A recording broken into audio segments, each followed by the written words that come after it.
আসসালামু আলাইকুম।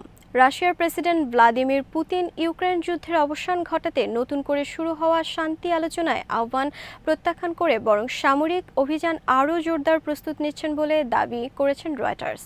ক্রেমলিনের অভ্যন্তরীণ আলোচনার সঙ্গে পরিচিত তিনটি সূত্রের বরাতে সংস্থাটি জানিয়েছেন, ইউক্রেনের সাম্প্রতিক ড্রোন হামলাগুলো পুতিনের অবস্থান আরও কঠোর করেছেন এবং তিনি এখন যুদ্ধের অপসারের পরিবর্তে সামরিক চাপ বাড়ানোর পক্ষেই ঝুঁকছেন।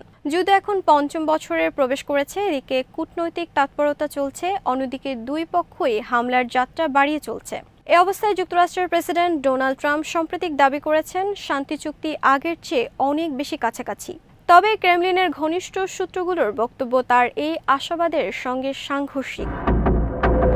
সূত্রগুলোর মধ্যে দুজন জানান, ইউক্রেন ড্রোন হামলায় রাশিয়ার তেল শোধনাগার, বন্দর ও জ্বালানি সংরক্ষণাগার ক্ষতিগ্রস্ত হওয়ার পর পুতিন মনে করেছেন এখন যুদ্ধ থামানোর সময় নয়, বরং সামরিক অভিযান আরও বিস্তৃত করা দরকার।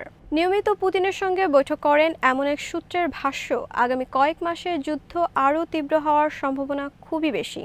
রয়টার্সের তথ্য অনুযায়ী পুতিনের বর্তমান প্রধান লক্ষ্য হল ইউক্রেনের পূর্বাঞ্চলীয় ডনবাস অঞ্চলের অবশিষ্ট অংশ সম্পূর্ণ নিয়ন্ত্রণে নেওয়া।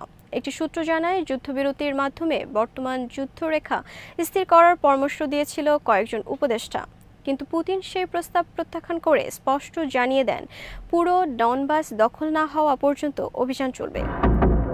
আরেকটি সূত্রের মতে, যদিও রুশ বাহিনীর অগ্রগতি ধীরগতির, তবুও ক্রেমলিন বিশ্বাস করে শেষ পর্যন্ত তারা ডনবাসের পূর্ণ নিয়ন্ত্রণ নিতে সক্ষম হবে।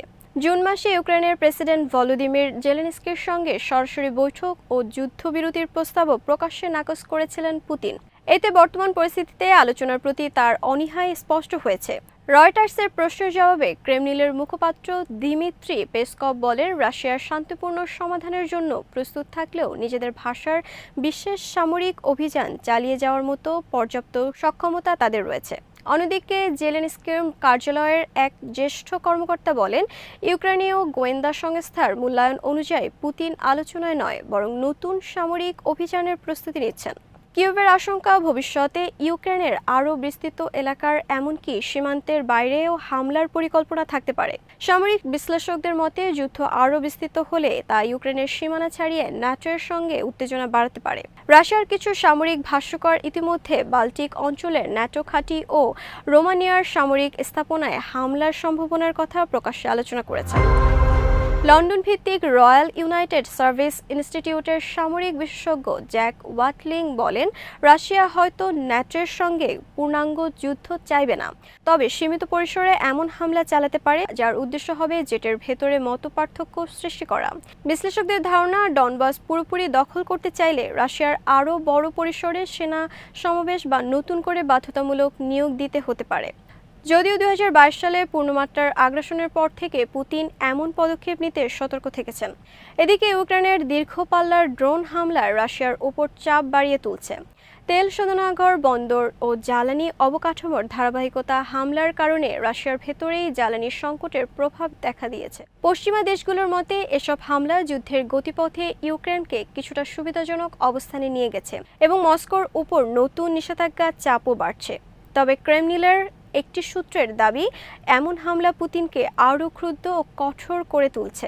তিনি এখন আরও শক্তিশালী সামরিক জবাব দিতে দৃঢ়প্রতিজ্ঞ। গত সপ্তাহে রাশিয়া ইউক্রেন জুড়ে দুটি বড় ড্রোন ও ক্ষেপণাস্ত্র হামলা চালায়। কিয়েভে এসব হামলায় বহু বেসামরিক মানুষ নিহত হলেও মস্কোর দাবি, তাদের লক্ষ্য ছিল সামরিক অবকাঠামো। পুতিন সাম্প্রতিক সামরিক কর্মকর্তাদের সঙ্গে বৈঠকে বলেন, ইউক্রেনের জ্বালানি স্থাপনায় হামলার জবাবে সীমান্ত এলাকায় আরও বড় নিরাপত্তা অঞ্চল গড়ে তুলতে হবে। এতে ডনবাসের বাইরে রাশিয়ার সামরিক লক্ষ্য সম্প্রসারণের ইঙ্গিত মিলছে। যদিও শান্তি আলোচনায় অগ্রগতির সম্ভাবনা ক্ষীণ, তবুও পেসকভ বলেছে, প্রেসিডেন্ট ট্রাম্পের সঙ্গে সংলাপ চালিয়ে যেতে পুতিন আগ্রহী। তার ভাষায়, যুক্তরাষ্ট্র এখনও শান্তি প্রতিষ্ঠার চেষ্টা করছে। তবে একই সঙ্গে তিনি অভিযোগ করেন, ওয়াশিংটনের অস্ত্র সহায়তায় যুদ্ধকে দীর্ঘায়িত করেছে এবং এর ফলে রাশিয়ার তাদের তথাকথিত নিরাপত্তা বলয় আরও বিস্তৃত করতে বাধ্য হচ্ছে। আজ এখানে শেষ করছি। সবাই ভালো থাকুন, সুস্থ থাকুন আর নিরাপদে থাকুন। ভালো লাগলে চ্যানেলটি সাবস্ক্রাইব করুন। আল্লাহ হাফেজ।